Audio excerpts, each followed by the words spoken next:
नमस्कार, स्वागत है आप सभी का। इस वीडियो में हम इस चैप्टर से रिलेटेड सभी इंपॉर्टेंट क्वेश्चंस को कवर करेंगे और ये वीडियो आपके लिए बहुत ही ज़्यादा इंपॉर्टेंट है क्योंकि यहाँ से मेरी गारंटी है पक्का आपसे क्वेश्चन पूछेंगे। क्योंकि अगर इस चैप्टर से क्वेश्चन उन्होंने बनाया तो पक्का यहीं से वो क्वेश्चन उठाएंगे। तो ये मोस्ट इंपॉर्टेंट क्वेश्चन है। आप इन वीडियोज़ को बिल्कुल अच्छे से देखना, एक एक लाइन को बिल्कुल अच्छे से समझना। जब मैंने आपको ये चैप्टर पढ़ाया था तो मैंने आपको ये सारी बातें बताई थी बिल्कुल अच्छे से। तो अगर किसी बच्चे ने वो वीडियोस नहीं देखी हैं और डायरेक्ट क्वेश्चन आंसर की वीडियो देख रहा है तो वो पहले जाकर वो वीडियोस देख लें। आपको प्लेलिस्ट में वो सीक्वल से मिल जाएंगी सारी की सारी वीडियो। तो अगर आपने वो वीडियोस देख ली तो आपको इन सारे क्वेश्चंस के आंसर पता होंगे क्योंकि हमने बहुत अच्छे से वहाँ पे पढ़ा था। तो ये जो क्वेश्चन है, पहला क्वेश्चन है 1969 में कांग्रेस पार्टी के विभाजन के किन्हीं 3 कारणों को स्पष्ट कीजिए। अब आपसे 3 या 4 ये आपको मैटर नहीं करता। आपसे पूछेंगे पेपर में कि कांग्रेस पार्टी क्यों विभाजित हुई, यानी कि कांग्रेस पार्टी क्यों बटी, 2 हिस्से क्यों हो गए कांग्रेस पार्टी के 1969 में। ठीक है, तो 3 पूछे, 4 पूछे, मैंने आपको बहुत सारे करवाए हैं और इस वीडियो में भी हम बहुत सारे आज पढ़ने वाले हैं। तो 3 वाला कोई चक्कर नहीं है, कैसे भी क्वेश्चन आपसे पूछ सकते हैं। मोस्ट इंपोर्टेंट ये क्वेश्चन है। देख लो यहाँ पे भी लिखा हुआ 2015 में आया है, 2014 में आया है और ये तो पुराना लिखा हुआ है और भी ये बहुत बार क्वेश्चन आया है। ठीक है, तो ये बहुत बार आपसे पूछा गया क्वेश्चन है, तो पक्के चांसेस हैं ये आपसे अब की बार भी पूछा जा सकता है। तो देखो अब इसका आंसर, 1969 का वर्ष कांग्रेस पार्टी की आंतरिक राजनीति के लिए ऐतिहासिक वर्ष रहा। यानी कि याद रखने लायक एक ऐसा साल है ये 1969 जब कांग्रेस पार्टी के जो इंटरनल मैटर हैं उसमें बहुत बड़ा बदलाव हुआ। प्रधानमंत्री इंदिरा गांधी द्वारा भूमि सुधार लागू करना, बैंकों का राष्ट्रीयकरण करना तथा राष्ट्रपति के पद के लिए कांग्रेस के आधिकारिक उम्मीदवार नीलम संजीवा रेड्डी के विरुद्ध अपना उम्मीदवार वीवी गिरी खड़ा करना जैसी कुछ घटनाएं हैं जिन्हें निजलिंगप्पा तथा सिंडिकेट ने पसंद नहीं किया। यानी 1969 में क्या हुआ, इंदिरा गांधी ने भूमि सुधार किए, बैंक जो थे उनका नेशनलाइजेशन किया। राष्ट्रपति के जब इलेक्शन हुए 1969 में तो जो पुराने कांग्रेसी नेता थे उन्होंने जो आदमी खड़ा किया था, जिसमें कि उन्होंने खड़ा किया था नीलम संजीवा रेड्डी को, उस चीज़ की बजाय इंदिरा गांधी ने उसको तो माना नहीं और अपना एक कैंडिडेट खड़ा कर दिया जिसका नाम था वीवी गिरी। तो इस वजह से क्या हुआ, जो सिंडिकेट यानी कि पुराने नेता हैं उन्हें इंदिरा गांधी की बातें अच्छी नहीं लगी। उन्हें पहले लगा था कि हम अपने तरीके से इंदिरा गांधी से काम करवाएंगे, पर जैसे ही 1967 में इंदिरा गांधी पीएम बनी थी, उन्होंने पीएम बनते ही अपनी मनमानी शुरू कर दी थी और अपने हिसाब से काम करती थी सारे। तो निजलिंगप्पा जो है वो सिंडिकेट के बड़े नेता हैं। सिंडिकेट का मतलब है ऐसा ग्रुप जो कि इंदिरा गांधी के अपोजिशन में बना था। यानी कांग्रेस के बड़े बड़े नेताओं में से एक है निजलिंगप्पा और सिंडिकेट के मेन लीडर हैं ये। तो निजलिंगप्पा ने, इंदिरा गांधी ने जो काम किए हैं, भूमि सुधार करना, बैंकों का राष्ट्रीयकरण करना, ठीक है, और दूसरे आदमी को खड़ा कर देना इलेक्शन में जिसको इन्होंने बोला था उसको ना मानकर, तो ये सारी चीज़ें निजलिंगप्पा को और इसकी जो ग्रुप था सिंडिकेट उसको पसंद नहीं आई। इसीलिए कांग्रेस में धीरे धीरे आंतरिक कलह बढ़ी। निजलिंगप्पा और उसके जो साथी थे जैसे कि नीलम संजीवा रेड्डी हुए या और भी पुराने नेता हुए, उनका एक अलग से एक ग्रुप सा बनने लगा पार्टी के अंदर ही अंदर और इनकी लड़ाइयाँ बढ़ने लगी। ठीक है, इंदिरा गांधी के ग्रुप में और इन पुराने नेताओं के ग्रुप में। तो यही लिखा हुआ है कि कांग्रेस में धीरे धीरे आंतरिक कलह बढ़ गई, यानी कि इंटरनल जो लड़ाइयाँ हैं उनकी शुरू हो गई, जो आगे चलकर विभाजन के रूप में सामने आई। यानी कि जो आगे चलकर क्या हो जाएगा, अब कांग्रेस का बंटवारा कर देंगी, कांग्रेस पार्टी के 2 टुकड़े कर देंगी। 1969 में कांग्रेस के विभाजन के मुख्य कारण इस प्रकार थे। अब यही है कि क्या क्या कारण थे। हेडिंग आपको बिल्कुल कॉपी में लिख लेनी है और इन हेडिंग्स को आपको बिल्कुल रट लेना है। और जो ये आगे एक्सप्लेन किया हुआ है तो आप समझ भी लोगे तो भी आप एक्सप्लेन कर सकते हो खुद, पर आपको हेडिंग जो है वो बिल्कुल अच्छे से याद करनी पड़ेंगी। पहली हेडिंग है दक्षिणपंथी तथा वामपंथी विषय पर कलह। दक्षिणपंथी जो है वो विचारधारा थी सिंडिकेट वाले लोगों की, यानी कि पुराने नेताओं की, और जो ये नई वाली विचारधारा है वामपंथी, ये थी इंदिरा गांधी की विचारधारा। वामपंथी वाले साम्यवादी होते हैं, ठीक है, और दक्षिणपंथी वाले थोड़े थोड़े पूंजीवाद को फॉलो करते हैं। तो मैंने आपको जब चैप्टर पढ़ाया था बिल्कुल डीप में बताया था क्या है दक्षिणपंथी, क्या है वामपंथी। ठीक, तो अभी आप यहाँ पे सिर्फ यही समझो कि दक्षिणपंथी जो है वो थोड़ी सी पूंजीवादी विचारधारा है और वामपंथी जो है वो सोशलिस्ट विचारधारा है। वामपंथियों को लेफ्टिस्ट भी बोलते हैं, दक्षिणपंथियों को राइटिस्ट बोलते हैं। तो ये दिक्कत चली। इंदिरा गांधी की थिंकिंग थी वामपंथी और निजलिंगप्पा और पुराने नेताओं की थिंकिंग थी दक्षिणपंथी। तो पहली हेडिंग यही बनेगी। यही पूछा था ना कि बटी क्यों कांग्रेस, क्या हुआ, ऐसी लड़ाई क्यों हो रही थी उनकी। तो विचारधारा ही अलग अलग है दोनों नेताओं की, जब तो पार्टी में लड़ाई तो होगी ही। तो पहली हेडिंग यही बनेगी कि दक्षिणपंथी और वामपंथी विषय पर कलह यानी कि लड़ाई होना। 1967 के चौथे आम चुनाव में कांग्रेस को कई राज्य विधानसभाओं में हार का सामना करना पड़ा, यानी कई जगह पे कांग्रेस हारी थी 1967 में। अतः कांग्रेस में यह मंथन होने लगा कि किस तरह कांग्रेस को राज्यों में मजबूत किया जाए। कांग्रेस के कुछ सदस्यों का यह विचार था कि राज्यों में कांग्रेस को दक्षिणपंथी विचारधारा वाले दलों के साथ मिलकर चुनाव लड़ना चाहिए। ठीक है, 1967 में कुछ स्टेट में कांग्रेस हार गई थी। इस वजह से जो पुराने नेता थे वो ये कह रहे थे कि हमें क्या करना चाहिए, अब जो अगले इलेक्शन होंगे ना उनमें हमें दक्षिणपंथी लोगों के साथ मिल जाना चाहिए, यानी पूंजीवाद विचारधारा के जो लोग हैं उनके साथ हमें मिल जाना चाहिए। पर जो इंदिरा गांधी थी वो कह रही थी नहीं, हमें नहीं मिलना चाहिए, हमें वामपंथी रहना चाहिए। जबकि कुछ अन्य कांग्रेसियों का मत यह था कि कांग्रेस को दक्षिणपंथी विचारधारा की अपेक्षा वामपंथी विचारधारा वाले दलों के साथ मिलकर चलना चाहिए। यानी वही बात कि इंदिरा गांधी और उनके सपोर्टर कह रहे थे कि हमें कहाँ किसके साथ मिलना चाहिए, वामपंथी के साथ मिलना चाहिए। इस प्रकार की कलह 1969 में कांग्रेस के विभाजन का मुख्य कारण बनी। तो ये जो बातें थी इसी वजह से क्या हुआ, आगे चलकर कांग्रेस का विभाजन हुआ। इंदिरा गांधी का ग्रुप कह रहा था कि हमें वामपंथियों के साथ रहना चाहिए और बाकी जो नेता थे जो कि सिंडिकेट बनेंगे आगे चलकर, वो कह रहे थे हमें दक्षिणपंथी के साथ रहना चाहिए। तो पहली हेडिंग आप ये बनाओगे। दूसरा पॉइंट है राष्ट्रपति पद के उम्मीदवार के विषय में मतभेद, यानी कि 1967 में जो राष्ट्रपति के इलेक्शन हुए थे उसमें ये दिक्कत हो रही थी कि राष्ट्रपति कौन सा चुना जाए। अभी 1969 वाला नहीं है इलेक्शन, ये 1967 वाला है। तो 1967 में भी राष्ट्रपति को चुनना था। तो इंदिरा गांधी कह रही थी कि जाकिर हुसैन राष्ट्रपति बनने चाहिए, और पुराने नेता थे जैसे कि कामराज, वो कह रहे थे कि नहीं, वो नहीं बनने चाहिए। कांग्रेस में 1967 में होने वाले राष्ट्रपति के चुनाव को लेकर भी मतभेद था, इसीलिए श्रीमती इंदिरा गांधी थी वो जाकिर हुसैन को राष्ट्रपति पद के लिए उम्मीदवार बनाना चाहती थी और कामराज जैसे कांग्रेसियों ने इसका विरोध किया था। तो 1967 वाले इलेक्शन में भी दिक्कत हुई थी राष्ट्रपति को चुनने के लिए। इंदिरा गांधी किसी अलग को चाहती थी और जो पुराने नेता थे वो किसी और को बनाना चाहते थे। तो आपको बस यहाँ पे 67 से यही याद रखना, क्योंकि आपकी बुक में 67 वाला इलेक्शन नहीं दिया हुआ, 1969 वाला दिया हुआ है। तो इसके बाद वो पॉइंट आएगा अब, क्योंकि हम बिल्कुल सीक्वल से पढ़ रहे हैं ना कि क्या क्या दिक्कत थी जो कांग्रेस टूटी आगे चलकर। हमें सिर्फ 3 पॉइंट नहीं पढ़ने, हमें 6 नंबर के हिसाब से क्वेश्चन पढ़ना है, क्योंकि मैं चाहता हूँ आपका एक भी नंबर अब की बार नहीं कटे। ठीक है, अगर मैं आपको सिर्फ 3 पॉइंट बता दूँ, क्वेश्चन में तो 3 लिखे हुए थे, तो आपसे अगर वहाँ पे 6 नंबर भी पूछते हैं तो अब 3 पॉइंट में 6 नंबर तो आपको मिलेंगे नहीं। अगर आप 3 पॉइंट भी लिखोगे तो आपको बड़े बड़े लिखने पड़ेंगे, तो यही मैटर आपको उसमें घुसाना पड़ेगा फिर। तो इसीलिए आप ज़्यादा पॉइंट याद करो, ताकि आपसे अगर कम पॉइंट भी पूछे तो आप उन पॉइंटों को अच्छा लिख सको और आपके अच्छे नंबर आ सके।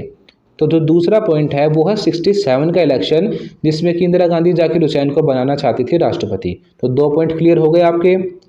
पहली दिक्कत है दक्षिणपंथी और वामपंथी विचारधारा नहीं मिल रही थी कांग्रेस की, इसीलिए उनकी लड़ाई हो रही थी। दूसरा पॉइंट है राष्ट्रपति पद के जो इलेक्शन हो रहे थे उनको लेकर दिक्कत हुई। तीसरा है युवा तुर्क और सिंडिकेट के बीच कलह। सिंडिकेट का मतलब है पुराने नेता, युवा तुर्क का मतलब है इंदिरा गांधी के फॉलोवर यानी कि इंडिकेट। ठीक है, तो 1969 में कांग्रेस पार्टी के विभाजन का एक कारण युवा तुर्क, जिसमें कि कौन कौन है, चंद्रशेखर है, चरणजीत यादव है, मोहन धारिया है, कृष्णकांत है, आर.के. सिन्हा है और उनकी हेड है इंदिरा गांधी। तथा सिंडिकेट में है कामराज हैं, एस.के. पाटिल है, अतुल्य घोष है, निजलिंगप्पा है। ये पुराने नेताओं के नाम है, बड़े नेताओं के। ठीक है, इनके बीच में क्या हो रही थी, दिक्कत हो रही थी। तो युवा तुर्क है इंदिरा गांधी के सपोर्टर और सिंडिकेट है इंदिरा गांधी के अपोजिशन वाले। तो ये वही बात लिखी हुई है कि नए नेताओं में और पुराने नेताओं में क्या हो रही है, आपस में प्रॉब्लम चल रही है। जहां युवा तुर्क बैंकों के राष्ट्रीयकरण व राजाओं के प्रीवी पर्स को समाप्त करने के पक्ष में था, वही सिंडिकेट वाले इसका विरोध कर रहे थे। तो जो बैंकों का नेशनलाइजेशन हुआ था और राजाओं को जो बोनस मिलता था यानी कि प्रीवी पर्स मिलता था, उसको इंदिरा गांधी ने खत्म किया था, उस बात के खिलाफ थे सिंडिकेट वाले। तो इस बात को लेकर इनमें लड़ाई चल रही थी। तो ये हमने 3 पॉइंट कवर कर लिए। अब अगला पॉइंट है आपका 1969 का राष्ट्रपति वाला चुनाव। अब इस टाइम पे तो बहुत तगड़ी लड़ाई हुई इंदिरा गांधी में और पुराने नेताओं में। 1969 का जो राष्ट्रपति का चुनाव था उसमें क्या हुआ, इंदिरा गांधी ने खड़ा कर दिया वीवी गिरी को, और जो पुराने नेताओं थे यानी सिंडिकेट वाले जो नेता थे उन्होंने खड़ा कर दिया नीलम संजीवा रेड्डी को। नीलम संजीवा रेड्डी बहुत पुराने और जाने माने नेता थे और वीवी गिरी उनके तुलना में जो है वो कम फेमस नेता थे, पर फिर भी इंदिरा गांधी की वजह से वीवी गिरी जीतेंगे। तो पुराने नेता बहुत तगड़े तरीके से चिढ़ जाएंगे इंदिरा गांधी से और फिर ये उनकी लड़ाई और भी ज़्यादा बढ़ जाएगी। तो फोर्थ पॉइंट यही है 1969 का राष्ट्रपति वाला इलेक्शन। 67 वाला जो अभी पीछे पॉइंट आया था वो इतना इंपॉर्टेंट नहीं है, पर ये फोर्थ पॉइंट बहुत इंपॉर्टेंट है आपके लिए। 1969 का राष्ट्रपति वाला चुनाव। कांग्रेस के विभाजन का एक अन्य महत्वपूर्ण कारण 1969 में हुआ राष्ट्रपति का चुनाव था। मई 1969 में राष्ट्रपति जाकिर हुसैन की मृत्यु के पश्चात देश का राष्ट्रपति कौन बनेगा इस विषय में कांग्रेस पर मतभेद हुए। यानी कि 67 में जाकिर हुसैन जो राष्ट्रपति बने थे उनकी डेथ हो गई थी, तो अब दोबारा से चुनना था राष्ट्रपति को। तो अब फिर दिक्कत हो गई कि किसको चुने, तो इंदिरा गांधी किसी और को कह रही हैं और सिंडिकेट वाले नेता यानी पुराने नेता किसी और को कह रहे हैं। तो 1971 में होने वाले लोकसभा चुनाव के विषय में कांग्रेस एवं विरोधी दलों का यह अनुमान था कि 1971 के चुनाव में यदि किसी दल को स्पष्ट बहुमत नहीं मिलता तो उस स्थिति में राष्ट्रपति की भूमिका महत्वपूर्ण हो जाएगी, क्योंकि तब राष्ट्रपति अपने विवेक के आधार पर किसी एक दल को सरकार बनाने के लिए आमंत्रित करेगा। तो ये इस बात को लेकर दिक्कत में देखिए, आगे जो 1971 का टाइम आएगा उस टाइम पे क्या होगा, अगर मान लो सरकार ढंग से नहीं बन पाई पूरे बहुमत के साथ, तो उस टाइम पे राष्ट्रपति फैसला करता है कि किसको चुना जाएगा। तो इसीलिए बहुत इंपॉर्टेंट था अब राष्ट्रपति को चुनना, कौन किसके फेवर में काम करेगा, यही बातें सोच रहे थे सारे। तो इंदिरा गांधी सोच रही थी कि नीलम संजीवा रेड्डी तो पुराने सोच के हैं, सिंडिकेट है, वो तो मेरे फेवर में काम करेंगे नहीं, इसीलिए इंदिरा गांधी चाहती थी कि वो ना बने कैसे भी करके, और वो जो पुराने वाले नेता थे वो चाहते थे कि वही पुराने वाले नीलम संजीवा रेड्डी बने, क्योंकि 1971 में जो इलेक्शन होंगे जिसमें कि पीएम चुना जाएगा तो उस टाइम पे दिक्कत हो जाएगी अगर राष्ट्रपति कोई और हुआ। तो दोनों ही नेता, सिंडिकेट वाले भी और इंदिरा गांधी भी, अपनी अपनी पसंद का राष्ट्रपति चुनना चाहती थी। तो प्रधानमंत्री श्रीमती इंदिरा गांधी ने पार्टी की संसदीय बोर्ड की बैठक में जगजीवन राम का नाम राष्ट्रपति पद के लिए उठाया, परंतु सिंडिकेट ने उसका विरोध किया तथा उन्होंने नीलम संजीवा रेड्डी का नाम राष्ट्रपति के लिए अनुमोदित किया, जिसे स्वीकार कर लिया गया। अब इंदिरा गांधी ने कहा था कि जगजीवन राम को बनाओ, पर क्या हुआ, उन्होंने कहा कि संजीवा रेड्डी को बनाओ। अब संजीवा रेड्डी से लड़ाई चल रही थी इंदिरा गांधी की, पर उनका तो नाम था पूरा पार्टी में, तो इसलिए क्या हुआ, नीलम संजीवा रेड्डी को राष्ट्रपति के लिए उनका अनुमोदन होता है वो ले लिया गया, यानी कि हाँ भाई ठीक है, ये बात कह दी गई कि हाँ ठीक है, ये अब राष्ट्रपति के इलेक्शन के लिए खड़े होंगे।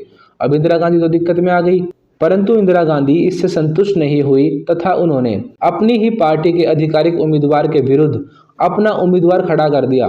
अब कांग्रेस ने खड़ा करा था उसी के खिलाफ इंदिरा गांधी ने एक इंडिपेंडेंट कैंडिडेट खड़ा कर दिया, वीवी गिरी। बोले ठीक है, अब पार्टी में तो तुमने इसका नाम ले दिया, अब मैं एक अलग से ही खड़ा कर दूं। तो इंदिरा गांधी ने क्या किया, वीवी गिरी को खड़ा कर दिया और क्या कहा कि सारे लोग अपनी अंतरात्मा से वोट देना, कोई भी आदमी ऐसे ही वोट मत देना पुराने नेताओं की पहुंच को देख के।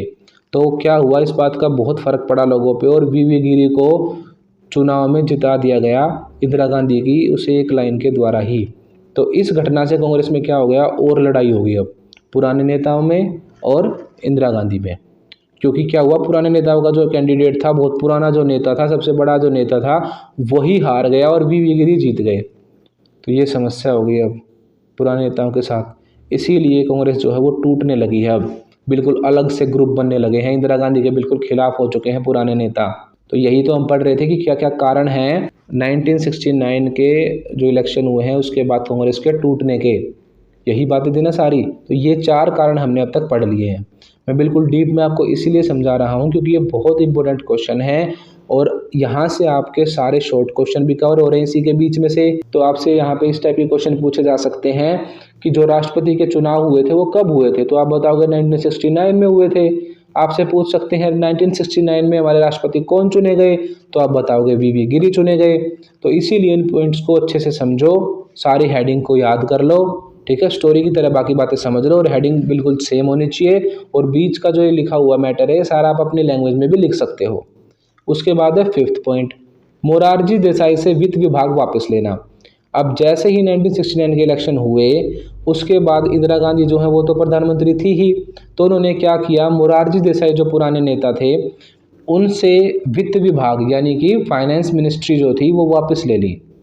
यानी कि उनसे क्या करा, जो मंत्री बने हुए थे मोरारजी देसाई उनसे वो चीज़ वापस ले ली, उनसे फाइनेंस मिनिस्टर हटा लिया। उसके बाद क्या हुआ, मोरारजी देसाई ने इस पर अपना विरोध दर्ज कराते हुए मंत्रिमंडल से त्याग पत्र ही दे दिया। मोरारजी देसाई क्या हुए, बहुत नाराज हुए और उन्होंने क्या करा, अपना रेजिग्नेशन लेटर दे दिया इंदिरा गांधी को कि मैं मंत्री ही नहीं हूँ, मैं नहीं करता तुम्हारे साथ काम। सिंडिकेट ने प्रधानमंत्री की इस कार्रवाई का विरोध किया, पुराने नेताओं ने इसका विरोध किया। मोरारजी देसाई से वित्त विभाग वापस लेने के बाद मंत्रिमंडल ने सर्वसहमति से बैंकों के राष्ट्रीयकरण के प्रस्ताव को पास कर दिया। ठीक है, अब मोरारजी देसाई तो मना कर रहे थे वो करने का बैंकों का राष्ट्रीयकरण, इसीलिए इंदिरा गांधी तो क्विक डिसीजन लेती थी, बिल्कुल जो सोच ली वो करना है, चाहे उसके लिए कुछ भी करना पड़े। तो यही काम इंदिरा गांधी ने इस टाइम पे किया, मोरारजी देसाई को ही हटा दिया, भाई तू हट जा, इस मिनिस्ट्री से ही हट जा, मैं जो मैंने सोच रखी वही करूंगी। तो वही उन्होंने किया, मोरारजी देसाई से वित्त विभाग वापस ले लिया, फाइनेंशियल डिपार्टमेंट वापस ले लिया और क्या कर दिया, बैंकों का राष्ट्रीयकरण कर दिया। अब आप बताओ और लड़ाई बढ़ेगी या नहीं बढ़ेगी? तो इस वजह से और ज़्यादा लड़ाई बढ़ गई पुराने नेताओं की और इंदिरा गांधी की। अब आगे, सिंडिकेट पर दक्षिण पंथियों के साथ गुप्त समझौते का आरोप।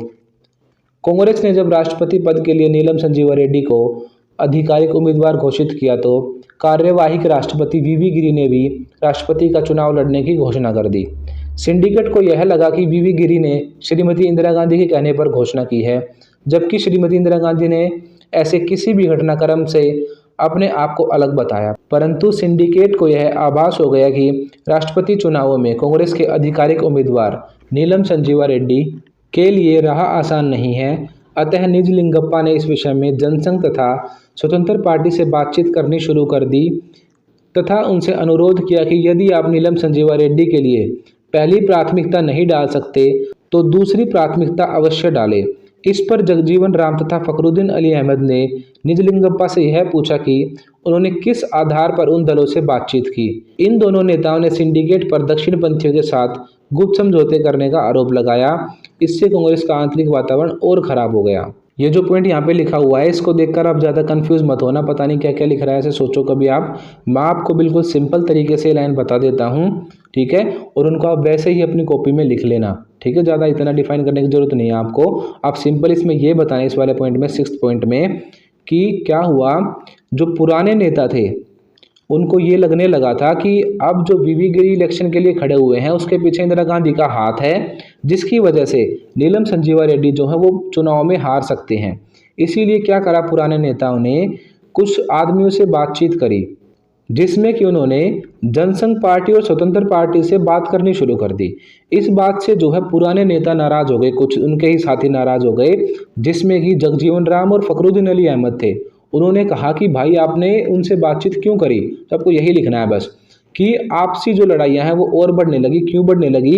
क्योंकि जब वीवी गिरी को खड़ा किया गया तो पुराने नेताओं को ये लगा था कि अब नीलम संजीवा रेड्डी हार सकते हैं, इसीलिए उन्होंने जनसंघ पार्टी और स्वतंत्र पार्टी से बात करी, जिसकी वजह से जगजीवन राम और फखरुद्दीन अली अहमद नाराज हुए।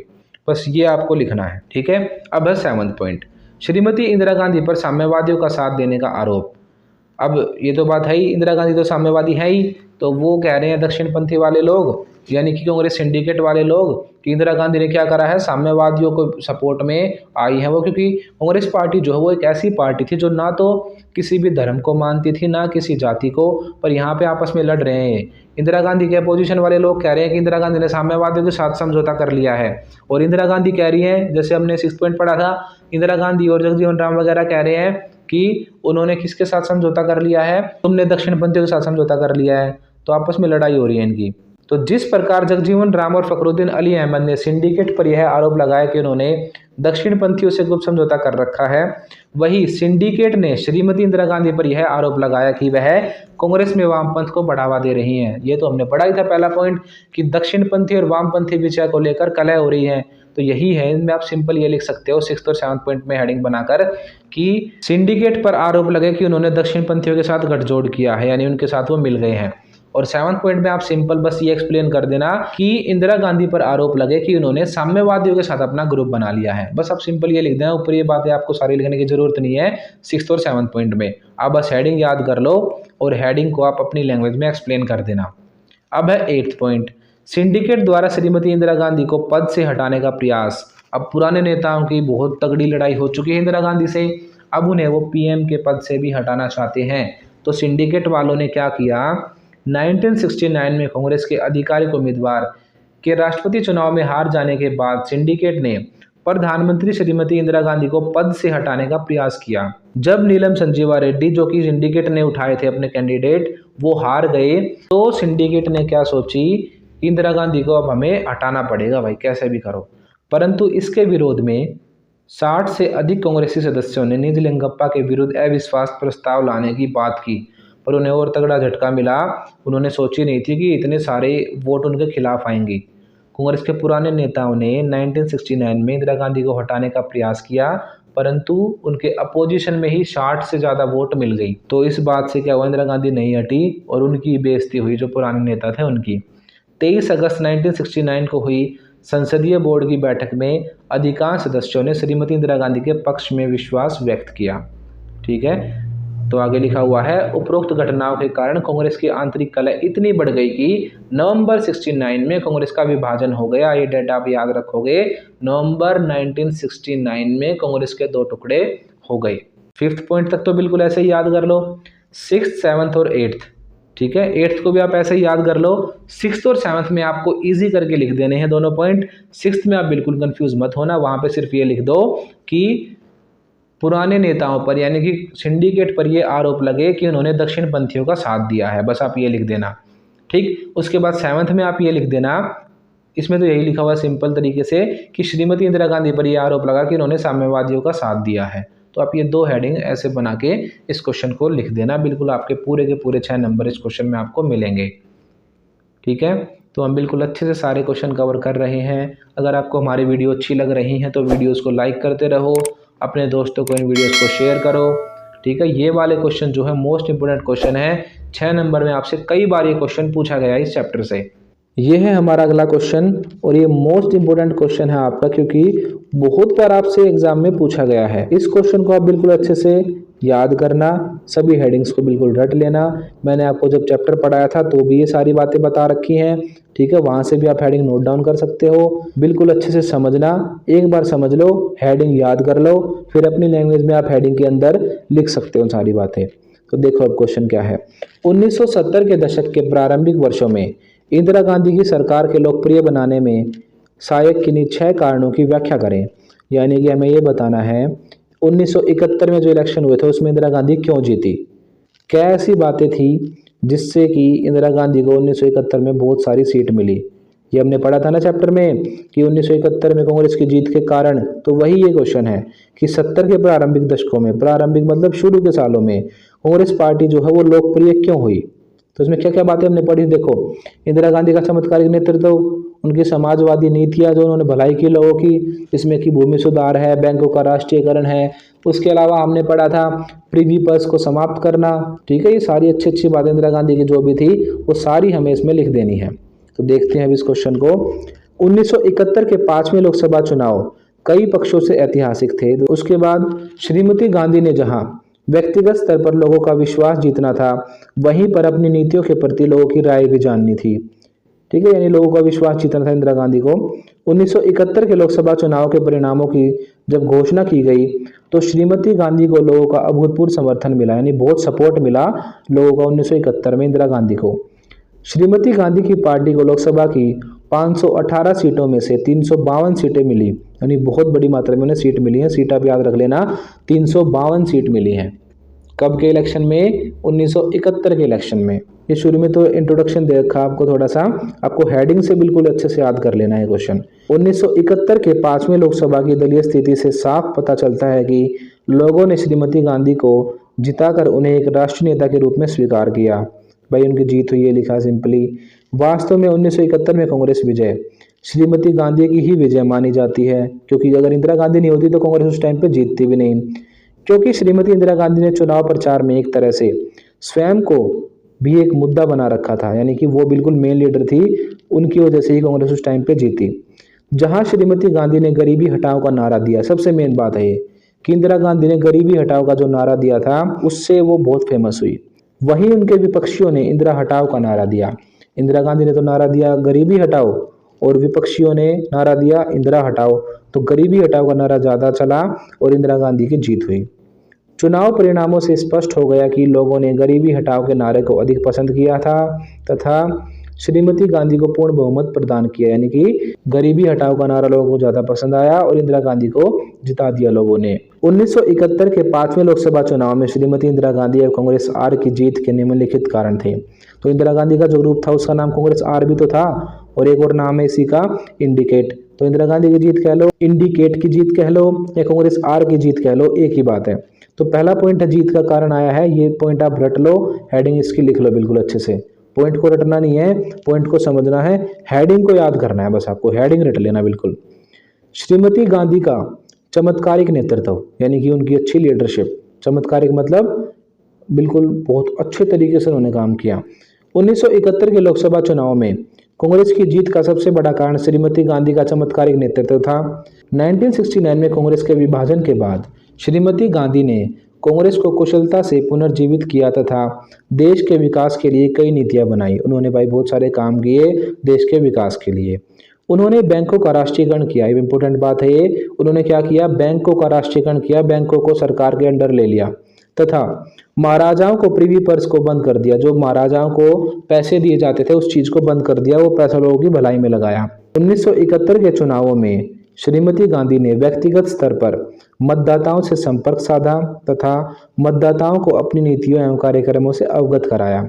मतदाता मतलब बिल्कुल लोगों के पास गई, वो गाँव में जा जाकर लोगों से मिली इंदिरा गांधी और अपनी बातों को, अपनी नीतियों को, ठीक है, सभी लोगों तक पहुंचाया, जिसकी वजह से उनकी जीत हुई इस इलेक्शन में। तो पहला पॉइंट था ये कि बहुत अच्छी लीडरशिप थी इंदिरा गांधी की। दूसरा पॉइंट, समाजवादी नीतियां, यानी कि समाज की भलाई के लिए जो इंदिरा गांधी ने नीतियां अपनाई वो वाली नीतियां। 1971 के चुनाव में कांग्रेस की जीत का एक अन्य महत्वपूर्ण कारण श्रीमती इंदिरा गांधी द्वारा अपनाई गई समाजवादी नीतियां थी। उन्होंने प्रत्येक चुनाव रैली में समाजवाद के विषय में बढ़ चढ़कर बातें की। जब किसी ने उनसे जानना चाहा कि वे समाजवाद पर इतना अधिक जोर क्यों दे रही हैं, तो श्रीमती गांधी का उत्तर था कि लोग यही सुनना पसंद करते हैं।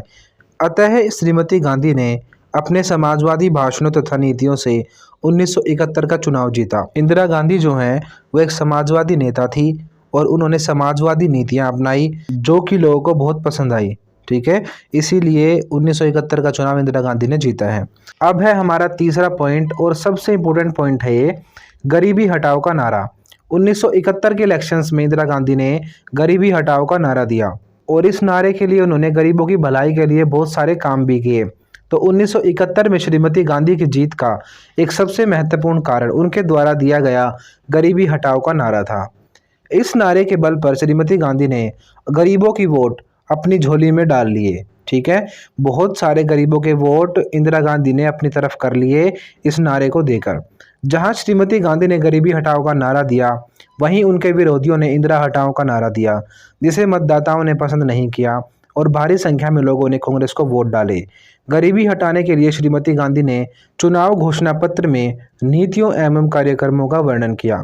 यानी कि 1971 के जब इलेक्शन हुए तो विपक्ष ने, यानी कि अपोजिशन वाली पार्टी ने, जिसे कि ग्रैंड अलायंस बोलते थे, उसने तो नारा दिया इंदिरा हटाओ और इंदिरा ने नारा दिया गरीबी हटाओ, ठीक है। और उसने ये कार्यक्रम बताए अपने कि मैं अगर प्रधानमंत्री बनती हूँ तो मैं ये काम करूँगी, ठीक है। तो उनकी सारी बातें लोगों को बहुत पसंद आई और गरीबी हटाओ का नारा बहुत फेमस हुआ उस टाइम पे और लोगों ने इंदिरा गांधी को अपना नेता चुना।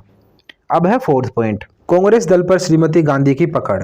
हम सभी को पता है इंदिरा गांधी जब से प्रधानमंत्री बनी थी उन्होंने कभी भी किसी के दबाव में आकर काम नहीं किया और 1971 आते आते वो इस लेवल पे थी कि पूरी पार्टी पर उनकी पकड़ थी। 1971 में श्रीमती गांधी की जीत का एक अन्य कारण यह था कि श्रीमती गांधी की अपने दल पर पूरी पकड़ एवं प्रभाव था, यानी कि पार्टी में उनकी पूरी डोमिनेंसी थी, सबसे मेन लीडर थी वो। 1969 में कांग्रेस पार्टी के विभाजन के पश्चात श्रीमती गांधी पूरी तरह पार्टी पर छा गई और 1969 में जब कांग्रेस के दो हिस्से हुए थे तो दो कांग्रेस बन गई थी। एक कांग्रेस थी कांग्रेस ओ, एक कांग्रेस थी कांग्रेस आर, जो कि इंडिकेट नाम से जानी जाती थी। तो इंडिकेट किया कांग्रेस आर की सबसे मेन नेता कौन थी? इंदिरा गांधी। तो यही कह रहे हैं ये 1969 के बाद कांग्रेस जब टूटी तो कांग्रेस में सबसे मेन नेता कौन बन गई? श्रीमती इंदिरा गांधी। कांग्रेस पार्टी में कोई भी नेता उनकी आज्ञा की अवहेलना करने का साहस नहीं कर सकता था। तो कांग्रेस पार्टी में कोई भी नेता ऐसा नहीं था जो कि इंदिरा गांधी की बात को टाल दे। यह है उनकी जीत का एक कारण कि सबसे मेन नेता थी वो। 5th पॉइंट, श्रीमती गांधी के पक्ष में वोटों का ध्रुवीकरण। ध्रुवीकरण का मतलब होता है जब एक ही चीज के ऊपर सब कुछ टिका हो। तो श्रीमती गांधी के पक्ष में वोटों के ध्रुवीकरण का मतलब है कि सारी की सारी वोट जो मिली थी इस टाइम पे इंदिरा गांधी के नाम पर मिली थी। ठीक है, इंदिरा गांधी की लहर थी उस टाइम पे। तो यही है पॉइंट, श्रीमती गांधी के पक्ष में वोटों का ध्रुवीकरण। 1971 के चुनावों में श्रीमती गांधी की जीत का एक अन्य कारण यह था कि इन चुनावों में वोटों का ध्रुवीकरण श्रीमती गांधी व उनकी पार्टी के पक्ष में हुआ, यानी कि सारी की सारी वोट उनको मिली। समाज के सभी वर्गों ने श्रीमती गांधी के पक्ष में वोट डाले। यही कारण था कि श्रीमती गांधी 1971 के चुनाव में प्रथम 3 चुनाव का इतिहास दोहरा सकी। ठीक है, ये वाले इलेक्शन थे 5th इलेक्शन। तो जो टाइम नेहरू के टाइम पे था, कभी कांग्रेस पार्टी बहुत ज़्यादा वोटों से जीतती थी, उसी चीज़ को इंदिरा गांधी 1971 में वापस लेकर आई और बड़ी ही भारी संख्या में उनको वोट मिली। तो यही है ये कि पुराने 3 चुनाव का इतिहास इंदिरा गांधी दोहरा सकी। ठीक है, फर्स्ट इलेक्शन हुए थे कांग्रेस को बहुत सीट मिली थी, सेकंड हुए थे उसमें भी मिली थी, थर्ड हुए थे उसमें भी बहुत सीट मिली थी। तो पुराने जो 3 थे उनमें पंडित जवाहरलाल नेहरू और लाल बहादुर शास्त्री ये 2 नेता थे। और जब ये चौथे चुनाव हुए थे 1967 में, इसमें कांग्रेस को कम सीट मिली थी और ये वाले थे 5वें चुनाव 1971 के। तो जो 5वें वाले हैं उसमें यही बात कह रहे हैं लाइन में कि 1971 के चुनाव में पहले वाले 3 चुनावों की बात दोहराई गई, यानी कि कांग्रेस ने जो 67 में कम सीट जीती थी उस चीज़ को इंदिरा गांधी ने अब की बार पूरा कर दिया और 1971 में बहुत सारी सीट जीती उन्होंने। ठीक है, अब है 6th पॉइंट, कमजोर विपक्षी दल। 1970 के दशक में विपक्षी दल कमजोर थे, उनके पास कोई एक सर्वसम्मत नेता नहीं था, यानी उनमें कोई बड़ा लीडर नहीं था। उपरोक्त वर्णन से स्पष्ट है कि 1971 के चुनाव में श्रीमती गांधी ने मतदाताओं की इच्छा को भांप लिया था तथा उसी के अनुसार अपनी नीतियां व कार्यक्रम बनाए, जिसके कारण श्रीमती गांधी को इतनी बड़ी चुनावी सफलता मिली। ठीक है, क्योंकि उनका अपोजिशन में जो पार्टी थी वो जो है वो इस लेवल पे नहीं टिक पाए कि वो इंदिरा गांधी के साथ कंपटीशन कर सके। और इंदिरा गांधी जो है उन्होंने गरीबों की बातों को अच्छे से समझ लिया था, उन्हें पता था कि देश को इस टाइम पे क्या चाहिए। उन्होंने लोगों से अपना बहुत अच्छा कनेक्शन बैठाया और इसी वजह से और उनके अच्छे अच्छे कामों की वजह से, समाजवादी नीतियों की वजह से 1971 में इंदिरा गांधी की सरकार बनी। अब देखो नेक्स्ट क्वेश्चन, 1960 के दशक की कांग्रेस पार्टी के संदर्भ में सिंडिकेट का क्या अर्थ है? सिंडिकेट ने कांग्रेस पार्टी में क्या भूमिका निभाई? तो सिंडिकेट पूछ रहे हैं आपसे, क्या है सिंडिकेट? जब नेहरू जी हमारे प्रधानमंत्री थे उस टाइम पे उनके साथ में जो नेता थे, जो पुराने मंत्री रह चुके थे, वही नेता 1960 के दशक में थे भारत में। नेहरू जी की मृत्यु हो गई तो नेहरू की डेथ के बाद क्या हुआ, उन्हीं नेताओं का दबदबा था पार्टी में, कांग्रेस पार्टी में। अब मेन बात ये थी कि उनकी विचारधारा से अलग एक नई विचारधारा आई 1960 के दशक में, और वो विचारधारा लेकर आई थी इंदिरा गांधी, जो कि जवाहरलाल नेहरू की ही बेटी थी। तो 60 के दशक में क्या हुआ था, पुराने नेताओं के बीच में और इंदिरा गांधी के बीच में आपस में उनके विचार मिलने बंद हो गए थे। ठीक है, उन दोनों में लड़ाइयाँ शुरू हो गई थी। इंदिरा गांधी अलग तरीके से बातों को कहती थी और पुराने वाले नेता पुराने तरीके से बातों को कहते थे। इंदिरा गांधी जो हैं वो थोड़ी सी ज़्यादा समाजवाद को फॉलो करने वाली नेता थी। उन्होंने क्या किया था, सारी चीज़ों को अपने हाथ में ले लिया था। तो जो पुराने नेता थे उन्होंने जब इंदिरा गांधी को पीएम बनाया तो उन्होंने सोचा था कि इसको हम अपनी कठपुतली की तरह नचा सकते हैं। उस टाइम पे इंदिरा गांधी को गुड़िया कहते थे वो लोग, क्योंकि वो छोटी बच्ची थी उनके लिए। तो ठीक है, पर इंदिरा गांधी जब पीएम बनी तो उन्होंने बहुत ज़बरदस्त तरीके से अपना कंट्रोल करना शुरू किया पार्टी पे। इससे वो लोग चिढ़ने लगे थे। हमने पहले सारी बातें पढ़ ली हैं कि कैसे राष्ट्रपति के इलेक्शन हुए, जब भी इंदिरा गांधी ने अपनी बात मनवाई, बैंकों का राष्ट्रीयकरण करना था वो भी कर दिया, जो भी वो चाहती थी सब कुछ उन्होंने किया। तो इस बात से वो चिढ़े हुए थे, इसीलिए उनका एक क्या बन गया, ग्रुप बन गया था अलग से कांग्रेस में। फिर 1969 का टाइम आया और क्या हो गया, कांग्रेस के दो टुकड़े हो गए। उनकी लड़ाइयाँ इतनी बढ़ गई कि एक ग्रुप तो वो बन गया जो पुराने नेताओं का था और एक ग्रुप वो बन गया जो इंदिरा गांधी और उनके सपोर्टर्स का था। तो यही है सिंडिकेट। पुराने वाला जो ग्रुप है पुराने आदमियों का, वो कहलाया सिंडिकेट, और जो नया इंदिरा गांधी का ग्रुप बना है वो कहलाया इंडिकेट। अब सिंडिकेट की बजाय आपसे एक नाम और दे सकते हैं आपके पेपर में, वो है कांग्रेस ओ, और इंडिकेट की जगह कांग्रेस आर। ठीक है, तो इंडिकेट का मतलब है इंदिरा गांधी वाली, सिंडिकेट का मतलब है पुराने नेताओं वाली, कांग्रेस ओ का मतलब है पुराने नेताओं वाली, कांग्रेस आर का मतलब है इंदिरा गांधी वाली। ठीक है, अब देखो इसमें क्या लिखा है, यही बातें बताई होंगी सारी। सिंडिकेट का अर्थ क्या है? 1960 के दशक में कांग्रेस पार्टी में एक समूह बहुत अधिक शक्तिशाली था जिसे सिंडिकेट कहा जाता था। यानी कि कुछ पावरफुल नेताओं का एक ग्रुप था जिसे क्या कहते थे? सिंडिकेट। सिंडिकेट में अनुभवी कांग्रेसी नेता शामिल थे जिनमें कामराज, एस.के. पाटिल, अतुल्य घोष और निजलिंगप्पा शामिल थे। आप इनके नाम याद रख लेना है, 4 तो पक्का याद कर ही लो आप, क्योंकि आपसे क्वेश्चन ये पूछ सकते हैं, 2 नंबर में भी पूछ सकते हैं, 4 में भी पूछ सकते हैं कि सिंडिकेट क्या है। अगर आप नेताओं के नाम वगैरह लिखते हो तो आपका क्वेश्चन अच्छा लगता है देखने में। ठीक है, तो एग्जामिनर को भी लगेगा हाँ भाई बच्चे ने अच्छे से पढ़ाई की है, तो आप ये नाम भी याद कर लो कि सिंडिकेट में पुराने नेता कौन कौन से थे। तो कामराज जो हैं वो पुराने नेता हैं, एस.के. पाटिल है, अतुल्य घोष है और निजलिंगप्पा है। ठीक है, इन 4 के नाम तो आप याद कर लेना अभी। सिंडिकेट ने कांग्रेस की नीतियों एवं कार्यक्रमों एवं निर्णयों को सर्वाधिक प्रभावशाली ढंग से प्रभावित किया है। यानी कि कांग्रेस की जो भी नीतियां थी, कार्यक्रम थे, उस पे किसका प्रभाव रहा था? सिंडिकेट का, यानी पुराने नेताओं का। मई 1964 में पंडित जवाहरलाल नेहरू की मृत्यु के पश्चात किसे देश का प्रधानमंत्री बनाया जाए, यह बहुत बड़ा प्रश्न था। इस समस्या को हल करने के लिए सिंडिकेट ने महत्वपूर्ण भूमिका निभाई। मैंने आपको भी बताया था कि ये सारे वो नेता हैं जो कभी नेहरू के साथ हुआ करते थे मंत्री, तो इन नेताओं की बहुत प्रभाव था। यही बात है कि जब नेहरू की डेथ हुई उस टाइम पे ये डिसाइड करने में कि अगला प्रधानमंत्री कौन होगा, सिंडिकेट का बहुत बड़ा हाथ था, इनकी ही भूमिका थी। जिसको इन्होंने चाहा उसी को इन्होंने प्रधानमंत्री बनाया था उस टाइम पे। तो इस समस्या को हल करने में सिंडिकेट की महत्वपूर्ण भूमिका थी। ठीक है, उन्होंने चुना अगला जो प्रधानमंत्री बनेगा वो बनेंगे लाल बहादुर शास्त्री। तो सिंडिकेट ने श्री लाल बहादुर शास्त्री को प्रधानमंत्री बनवाने में कांग्रेस में सहमति बनाई। ठीक है, यहाँ तक। अब आई 1966 की बात। ठीक है, 1966 से लिखा हुआ है अगला पैराग्राफ। जनवरी 1966 में श्रीमती इंदिरा गांधी को भारत की प्रधानमंत्री बनाने में सिंडिकेट ने महत्वपूर्ण भूमिका निभाई। देखो, अब लाल बहादुर शास्त्री जी की तो डेथ हो गई 2 ही साल के अंदर, सिर्फ 2 साल तक ही मुश्किल से पीएम रह पाए वो। उसके बाद 1966 में इंदिरा गांधी को पीएम बनाया गया। इसमें भी किसका रोल रहा? सिंडिकेट का रोल रहा। तो यही लाइन लिखी थी कि जनवरी 1966 में इंदिरा गांधी को पीएम बनाया गया, उसमें भी मेन रोल किसका था? सिंडिकेट का। तो सिंडिकेट बहुत पावरफुल नेताओं का एक ग्रुप था जो आप देख लो प्रधानमंत्री डिसाइड करने में भी सबसे मेन उन्हीं की भूमिका है। अधिकांश कांग्रेसी नेताओं तथा मुख्यमंत्रियों ने श्रीमती इंदिरा गांधी को भारत की प्रधानमंत्री बनाना स्वीकार कर लिया, परंतु मोरारजी देसाई स्वयं प्रधानमंत्री बनना चाहते थे। मोरारजी देसाई भी सिंडिकेट के ही एक नेता थे, बहुत पुराने लीडर थे ये, आज़ादी के टाइम से ही भारत की राजनीति में थे।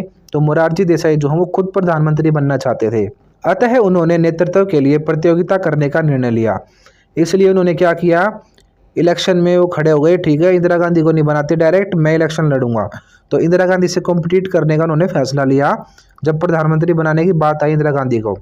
सिंडिकेट ने इस बात को सुनिश्चित किया कि मत विभाजन के समय श्रीमती इंदिरा गांधी की जीत निश्चित हो। तो सिंडिकेट के पुराने नेताओं ने चाहा था कि मोरारजी देसाई प्रधानमंत्री ना बने, कौन बने? इंदिरा गांधी बने। ठीक है, अतः सिंडिकेट की सहायता से ही श्रीमती इंदिरा गांधी कांग्रेस संसदीय दल की नेता चुनी गई। इस प्रकार श्री जाकिर हुसैन को राष्ट्रपति बनवाने में तथा अलग अलग राज्यों में मुख्यमंत्री एवं राज्यपालों के संबंध में निर्णय लेने में भी संगठन ने बहुत महत्वपूर्ण भूमिका निभाई। देखो, मैंने अभी आपको पढ़ाया था कि इंदिरा गांधी में यानी इंडिकेट में और सिंडिकेट में यानी पुराने नेताओं में क्या चल रही थी? लड़ाइयाँ चल रही थी। पर शुरू में इन सिंडिकेट वालों ने इंदिरा गांधी को सपोर्ट किया था बहुत। सिंडिकेट के दम पर ही इंदिरा गांधी पीएम बनी थी शुरू में, क्योंकि वो चाहते थे कि मोरारजी देसाई पीएम ना बने, इंदिरा गांधी बने, ताकि अपने हिसाब से वो काम करवा सके उनसे। तो यही था ये मैटर सारा कि सिंडिकेट ने इंदिरा गांधी को भी पीएम बनाया, पहले लाल बहादुर शास्त्री जी को भी बनाया था। पर बाद में क्या हुआ, इंदिरा गांधी की इनसे लड़ाई हो गई और 1971 के चुनाव में इंदिरा गांधी बहुत तगड़े तरीके से जीती थी, जिससे कि सिंडिकेट की बहुत छवि खराब हुई।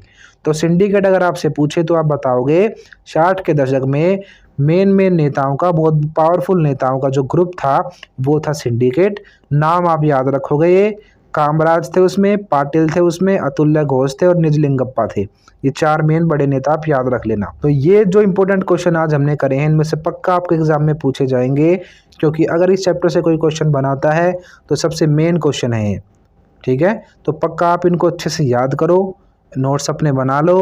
अगर आपने चैप्टर वाली वीडियो नहीं देखी है तो उन वीडियोज़ को देखो, वहाँ पे ये चीज़ें आपको और अच्छे से समझ में आ जाएंगी। ठीक है, और अगर आपको हमारी वीडियोज़ अच्छी लग रही हैं तो वीडियोज़ को लाइक करते रहो, चैनल को अभी सब्सक्राइब कर लो, क्योंकि आपको हर चीज़ का सिलेबस इस चैनल पे मिलेगा। ठीक है, फ्लुएंटा फैमिली ह्यूमैनिटीज़ बाय रोहित धर्रा, ये हमारा चैनल है, इस चैनल को आप सब्सक्राइब कर लो। और अगर आप इंग्लिश स्पीकिंग सीखना चाहते हैं तो आप हमारे दूसरे वाले चैनल को सब्सक्राइब कर लो, जिसका नाम है फ्लुएंटा इंस्टीट्यूट बाय दीपक धर्रा। ठीक है, तो दीपक सर आपको वहाँ पे पढ़ाते हैं इंग्लिश, तो आप उस चैनल पे भी जाकर उसको सब्सक्राइब कर सकते हैं अगर आपको स्पोकन इंग्लिश सीखनी है तो।